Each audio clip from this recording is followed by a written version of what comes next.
Hola compañeros, el día de hoy les hablaremos sobre el magnetismo inducido. Los objetivos de este proyecto son los siguientes: conocer la definición de lo que es un campo magnético, aprender el límite de un campo magnético y su función, conocer lo que es un magnetismo inducido, conocer las aplicaciones del magnetismo inducido y por último, conocer la fórmula de Faraday y cómo poner en práctica en la vida cotidiana. Introducción. En esta práctica aprenderemos cómo una fuerza magnética actúa sobre el espacio que lo rodea y los objetos magnéticos. Igualmente, comprenderemos cómo estos están formados por una dirección y magnitud, así convirtiéndolo en un campo vectorial. También que estos poseen un polo con una carga positiva y con otra negativa. Así nos introduciremos a la ley de Faraday, la cual relaciona la razón de cambio de flujo magnético que pasa a través de una espira con la magnitud de la fuerza automotriz inducida en la espira. Pero ustedes se preguntarán, ¿qué es el magnetismo? Pues bien, en realidad es el fenómeno físico por el que los objetos ejercen fuerzas de atracción o repulsión sobre otros materiales. El único imán natural conocido es un mineral llamado magnetita.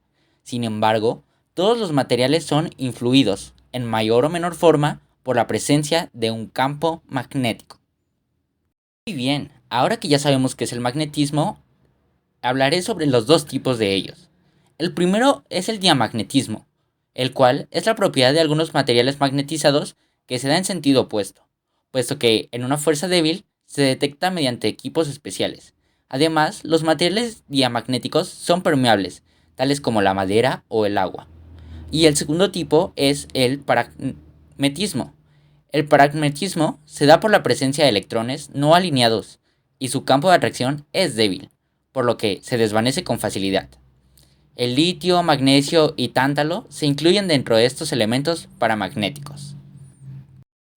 Para comprender mejor el tema, ahora les hablaré sobre la ley de Faraday, la cual establece que la tensión eléctrica inducida en un circuito eléctrico es proporcional a la variación del flujo magnético que lo atraviesa. El gran descubrimiento de este científico sucedió en 1831, al comprobar que se puede generar una corriente eléctrica cuando se modifica un campo magnético. Él se inspiró en los hallazgos de Ørsted en 1820, quien mostró cómo el paso de la corriente eléctrica por un conductor creaba un campo magnético a su alrededor. Faraday intentó reproducir el experimento al revés, es decir, utilizando un imán para producir una corriente eléctrica. Sin embargo, solo se consiguió su objetivo cuando hizo girar una espira de cobre en presencia de un imán, descubriendo un procedimiento increíble para generar corriente eléctrica. Efectivamente, el flujo magnético que atraviesa el anillo de cobre varía según va girando la espira, pasando de un flujo máximo en la situación de la figura a un flujo mínimo en caso de que la espira gire a 90 grados. Esta variación del flujo magnético es lo que produce la aparición de una tensión eléctrica inducida en la espira, y por lo tanto la circulación de una corriente eléctrica sí se conecta a un receptor entre sus bornes. El fenómeno de la inducción electromagnética continúa aplicándose a nuevas y prácticas soluciones tecnológicas. Algunas de esas aplicaciones de la inducción magnética son la cocina de inducción, las cuales son cocinas que permiten el calentamiento de los alimentos en el interior de un recipiente metálico gracias al principio de la inducción electromagnética, ya que se hace circular corriente eléctrica de alta frecuencia por unas bobinas eléctricas colocadas debajo de la placa de la cocina, lo que produce un campo magnético que induce a su vez una corriente eléctrica que en el recipiente metálico contiene la comida. Otro ejemplo de estos son los hornos industriales de inducción, ya que un horno de inducción es un aparato eléctrico que se utiliza para fundir metales y cuya calor se produce por inducción. Por las paredes exteriores del horno se hace circular una corriente eléctrica en unas bobinas que producen un campo magnético en el interior del horno. La corriente eléctrica inducida en el material metálico introducido en el interior del horno se transforma en el calor que calienta o funde el metal. Proceso y la vigilancia del estado de los materiales refractarios de las paredes interiores del horno. Otro ejemplo súper eficiente que podemos ver son las lámparas de inducción, ya que estas lámparas constan únicamente de un circuito eléctrico ubicado en el centro de la ampolla de vidrio de la lámpara, ya que la corriente eléctrica crea un campo magnético que a su vez ioniza el gas en el interior de la lámpara, transformando así la energía en luz. Otro gran avance tecnológico en cuanto a teléfonos celulares se refiere es la recarga de teléfonos móviles por inducción. La recarga de los teléfonos móviles sin necesidad de enchufarlos a la red eléctrica ya es posible en los últimos años. La circulación de una corriente eléctrica en una bobina produce un campo magnético que alcanza el teléfono móvil. En el interior del teléfono, otra bobina ve atravesar el campo magnético procedente de la fuente y se induce en ella una corriente eléctrica que le permite la carga de la batería.